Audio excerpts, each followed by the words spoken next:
Hello and welcome to On Point. I am Tracy Mejia. There's a word you often hear in debates about housing in LA, gentrification. The term describes the many changes that follow when higher income people move into neighborhoods that have historically been havens for lower income residents. Often, gentrification brings new resources into a community, new developments, new job opportunities, and lower crime rates. But often, gentrification also ends up forcing lower income residents out of their neighborhood, as rents or home prices rise or as landlords and developers force their eviction. Across the U.S., the National Community Reinvestment Coalition found that gentrification displaced at least 135,000 Black and Hispanic residents from their neighborhoods. And local independent businesses often face competition from new developments and corporate chains. But LA also simply needs more housing. In 2020, the California Housing Partnership estimated that Los Angeles County would need about 500,000 affordable homes just to meet the needs of the low-income households. Can we build those units while also avoiding the worst side effects of gentrification? Will Los Angeles ever be an affordable and equitable city? Would allowing lower-income residents to have more input in the planning and approval process of new projects ensure that their concerns are being taken into account? On Point Gitanjali Mahapatra has more. Thank you, Tracy, and joining me today are two guests, Jackie Cornejo from the Los Angeles Housing Department, Housing Planning and Economic Analyst from the Public Policy and Research Unit, and Dr. Gustavo Leclerc, Associate Director of City Lab in UCLA's Urban Humanities Initiative Program. Thank you both so much for joining me. Thank you for inviting me. So a question for both of you, can kind of take turns and answer, but gentrification is kind of a hot topic word that's oftentimes misused. In that spirit, can you define exactly what gentrification is? I would just say that it's also a very complicated term. Gentrification really is private corporate actors driving economic activity in a historically underinvested community, subsequently motivating private individual market actors, typically wealthier and whiter folks, to move in and displace poorer residents, and then attracting new economic activity once that said neighborhood is quote unquote transformed. The effects of gentrification typically have devastating and destabilizing effects on poor people of color. And in Los Angeles in particular, in the last decade or so, you've seen those changes in neighborhoods like Hollywood, Silver Lake, Echo Park, and now you're increasingly seeing that in South Los Angeles. Dr. Leclerc, anything to add?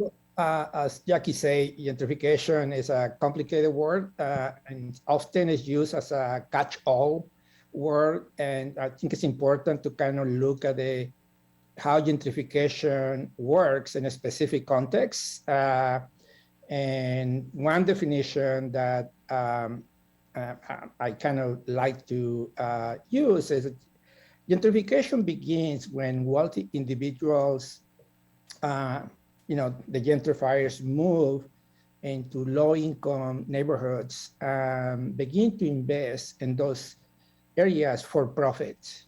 The increased value of property values result in higher prices that in return will end up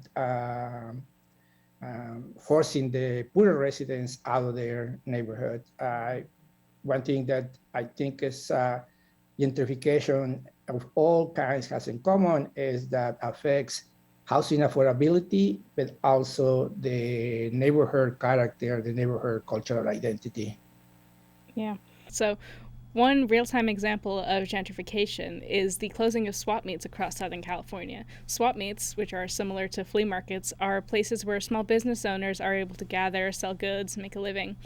Economic and developmental pressures have closed swap meets in Southern California, including the Union swap meet that was shut down to build apartments and a retail complex, and the San Bernardino swap meet, which was replaced with affordable student housing and a new workforce training facility. On Point's Debbie Martinez has a story of another swap meet closing for good in March in North Hollywood. Angelica Martinez sells toys at the North Hollywood swap meet. She's one of the many business owners who received a letter from the swap meet owners in mid-February saying that the market will close. Business owners will have until the end of March to vacate their stalls. Martinez is not sure what she's going to do with all her inventory and is unsure of how she's going to get by financially after the swap meet closes. What are we going to do? I'd rather give everything discounted so I could at least leave with something.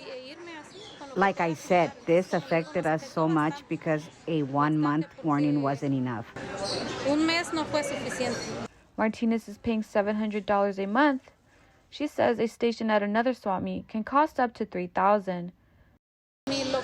My location isn't that big, but what I had would help me pay for my bills. Martinez said a petition to keep the swap meet open has been going around. She hopes public outcry can save the businesses there. In North Hollywood, I'm Debbie Martinez. Angelica Martinez believes owners are going to build luxury apartments since other new apartments have gone up nearby. In their letter, the swap meet owners said they were unable to renew their lease with the landlord. We reached out to the owner, Fred Kim. He declined to comment. Kind of just as a reaction to that, my question is, should all new developments, like what's going to be built at the North Hollywood swap meet, be considered gentrification? If you want to start, Gustavo, or I can take a No, first. go ahead. I have heard of the situation in North Hollywood, and it is deeply unfortunate what is happening there. I grew up going to swap meets, because it often was the first place you could be able to buy anything if there weren't any stores in your neighborhood, and things were sold at a discounted rate. I think that unfortunately what is happening is that because land is so scarce in a city like Los Angeles, it is putting additional pressures on land that would otherwise be available for a use like a swap meet. I would say that not every single kind of development should be considered gentrification, because at the end of the day, underinvested communities still need grocery stores, parks, better schools, improved sidewalks, clean air, affordable housing, all of these other amenities that higher resource and wealthier communities need. The other challenge that we have in Los Angeles is that the vast majority of land is zoned single family, which really puts a lot of pressure on land that is not for that purpose. And so not only is that making land available scarce for a thing like a swap meet, but also for housing itself. And that's really sort of the crossroads in which the city of LA is currently at. We need to be able to have those cultural and economic spaces for working class people. And we also need to create housing that is desperately needed at affordable levels for its poorest residents. Jackie, I'm really glad you actually brought up zoning, because we actually talked to Jenna Hornstock, who's the Deputy Director for Land Use for the Southern California Association of Governments, or SCAG, and she had this to say about the difficulties of housing people in Los Angeles that actually had a lot to do with zoning.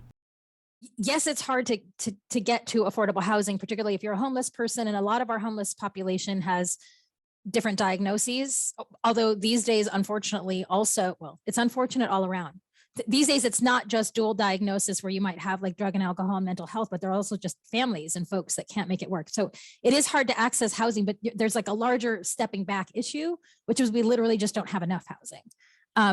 So it's a more complicated issue than that.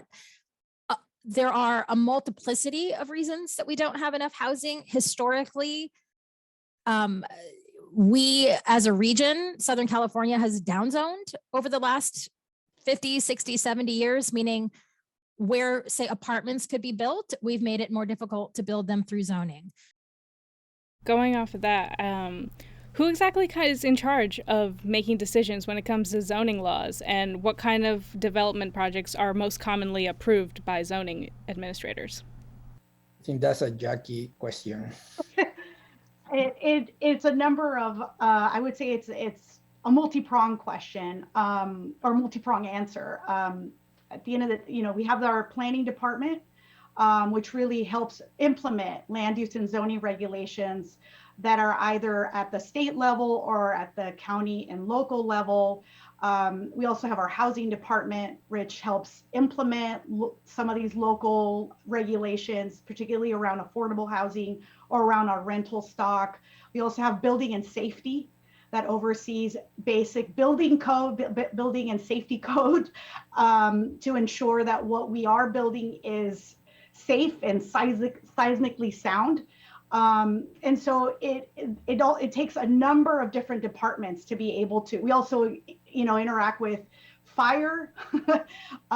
So it requires a lot of different departments to really coordinate to ensure that housing and any kind of development is built in the city. At the state level, we also have a number of laws that we now have to adhere to, and increasing in the last several years to ensure that we as a city and jurisdictions across the state are really building the housing that we need, right, to accommodate all residents, and to address this homelessness crisis.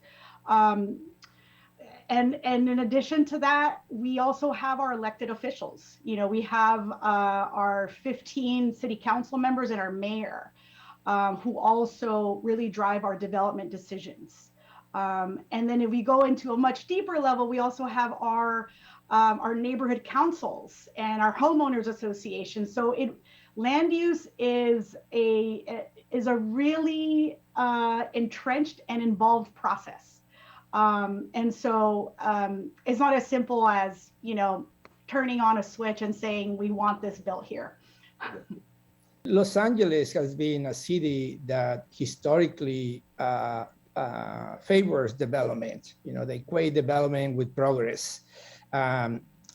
What is critical, in my view, is that communities are part of the planning process. The city, the government makes little or no effort in truly engaging the people that lives in those communities, and they're gonna, be directly affected and most affected by the policies and decisions of what is developed. And I think that's one condition that I see is starting to change. The organizations, community, grassroots groups starting to organize, to express their concerns directly, be engaged in the process. Yeah, absolutely. I mean, communities are such an important part of any kind of city, especially one as big as LA. So, Dr. Leclerc, I feel like you would probably have a lot of insight. What's kind of the line between gentrification versus fixing a neighborhood to make it safer for its residents, and who gets to determine that line? Yeah, that's a great question. Gentrification is a complicated term, and it's good to look at it specifically. Change is inevitable, but what kind of change and how that change affects different people. And one of the things that I think is important, gentrification can happen at two scales. At the scale of the individual, like person-to-person transactions, like someone wants to buy a home, someone wants to make a profit of a home, that's one way. But then at the scale of the developer. The scale of the developer historically has been unregulated or little regulation.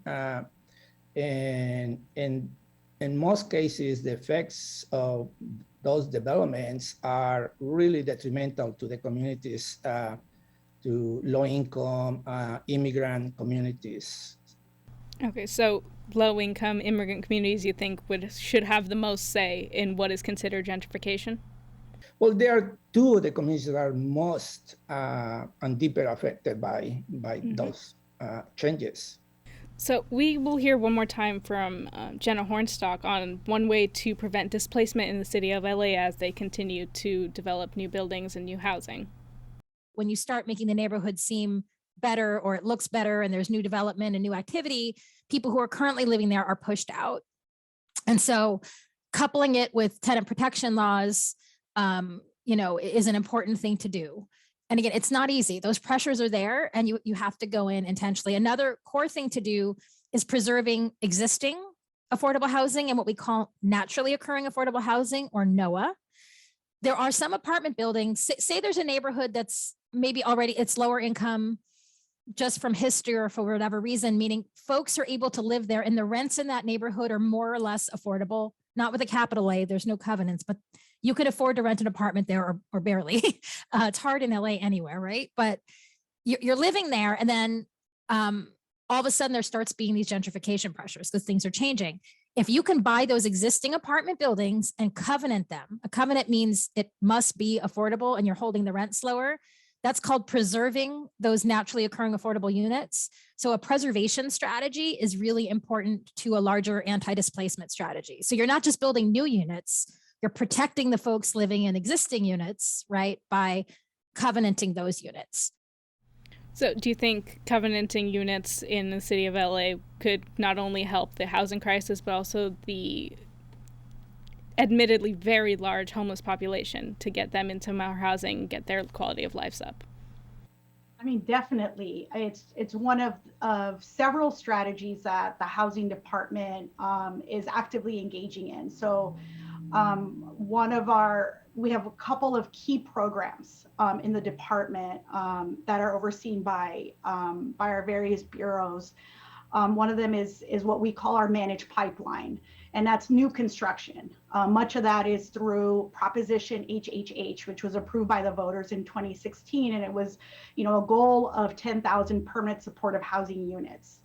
10,000 is, I would say, a fraction of what we need, but it's a goal, right? It's an important goal that our department is really pushing, right? And we're almost there. We're just shy of 8,000 units as of February 2022. And then overall, we have about 10,000 units in that pipeline. And those are, supportive housing units that will be covenanted. And those are at 55-year, terms. Typically, that's what many of the state grant programs, really hold those terms to.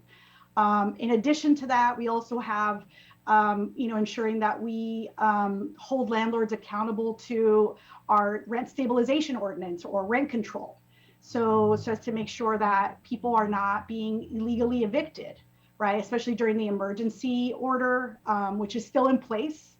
And then also ensuring that the current units that are covenanted, and let's say their terms are about to expire, that those are then extended so that they don't then go into market rate. And those tenants are then at risk of eviction or being pushed out of their neighborhood. So there's a number of strategies that the department is currently engaging in. I would say the number one thing that we need is funding. And what we keep pushing for. Our department is very active in pushing the state for additional resources, whether it's rental assistance right now during the pandemic or funding for new construction and home ownership opportunities, which are just becoming even few and far between.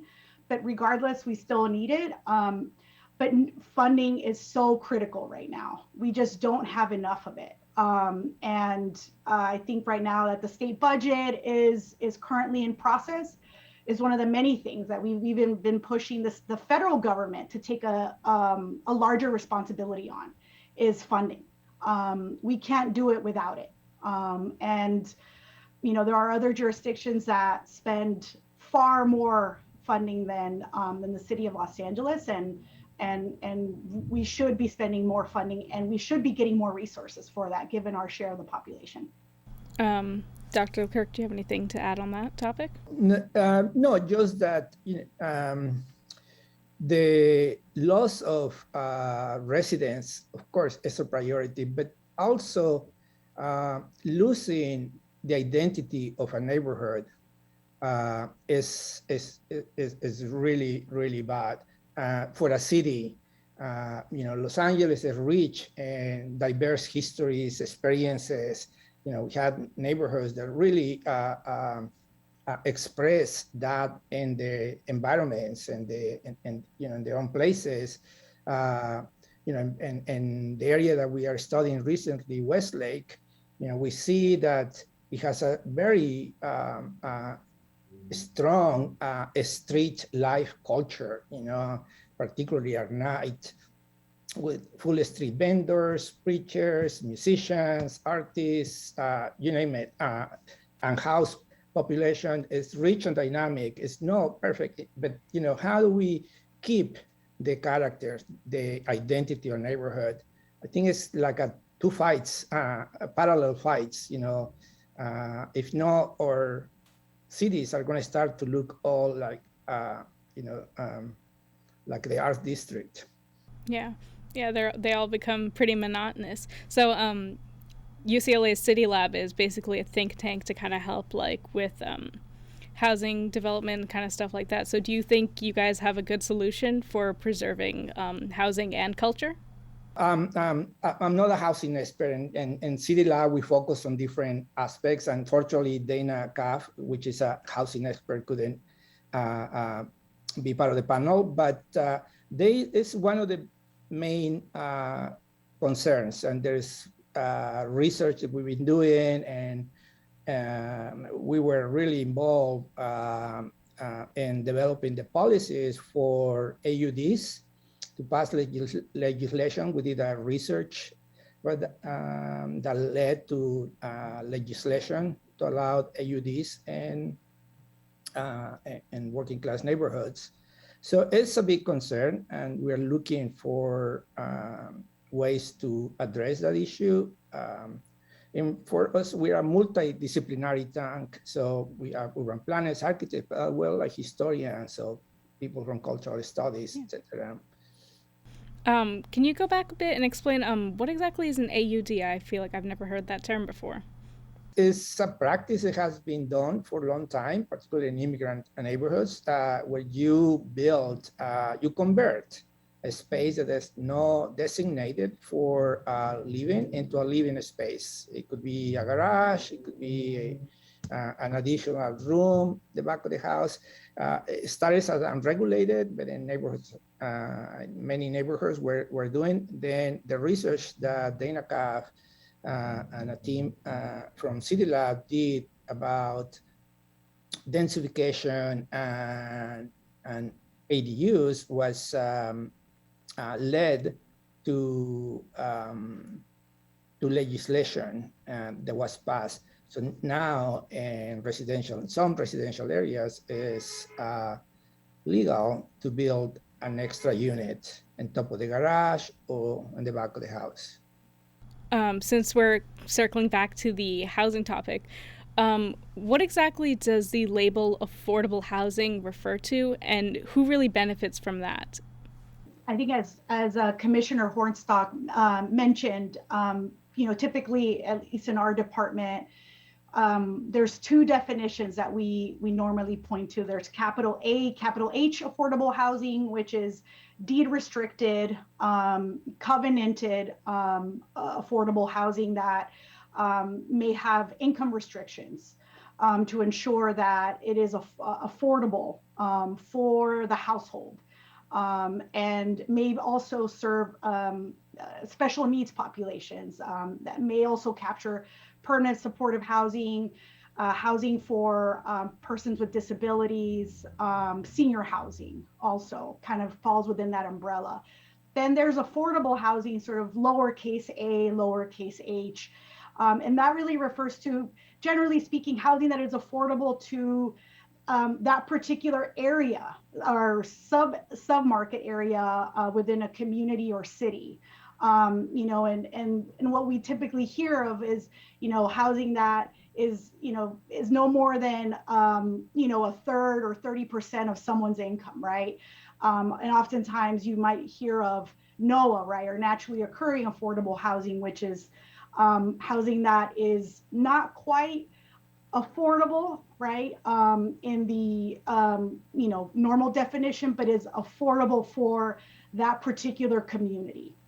Do you think it's at all possible for LA to build all the housing it needs without displacing underprivileged communities? We have a great opportunity to do that right now. We, have been working on our housing element, which we're required to by state law. And our department, along with the city planning department and the broader city family, have a huge responsibility right now to make sure that we meet our regional housing needs allocation. Within the 8-year period, we have to build close to 400, we have to accommodate about 460,000 units of housing. So we have to build in order to address existing need, future need. And we have to do all that by making sure that we protect tenants, that there's no net loss of housing, and that we open up high resource neighborhoods that have historically excluded housing production. And so we have a tremendous opportunity to do that right now. I believe that the city right now has to have the political will to do it. The council approved our plan. We do have to make some revisions to the plan so that the state will certify it. However, we're committed. And I think our department is committed to making sure that we protect all tenants, especially right now as we're still dealing with the pandemic. I agree completely. I think that right now is if something almost as a side effect, gentrification has done is to raise the awareness and the critical situation of lack of housing, and particularly here in LA. And that has created a work like, Los Angeles House Department has done. But I also feel like this will demand creative solutions about housing, new forms of living, new forms of interacting. So it's a great opportunity in many different levels. Yeah, and so those are both great answers. And that's all the time we have today. Thank you both so much, Jackie and Gustavo. This was a great conversation. You're watching On Point. We'll be right back.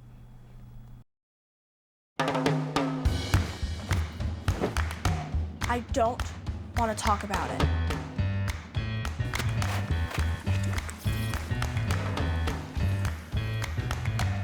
I don't want to talk about it.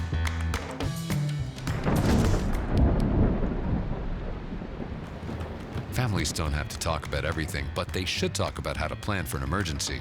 Get tips and resources to make your family's emergency plan. I felt accomplished after I got my diploma. Made me feel that I could take on whatever challenges life throws at you. Find free adult education classes near you at finishyourdiploma.org. Thank you for watching On Point. You can follow us on social media at CSUN On Point. You can hear us on KCSN 88.5 FM on Sunday mornings at 5:30. You can watch us on LA 36 and Santa Clarita Valley Television. For all of us here at On Point, I'm Tracy Mejia.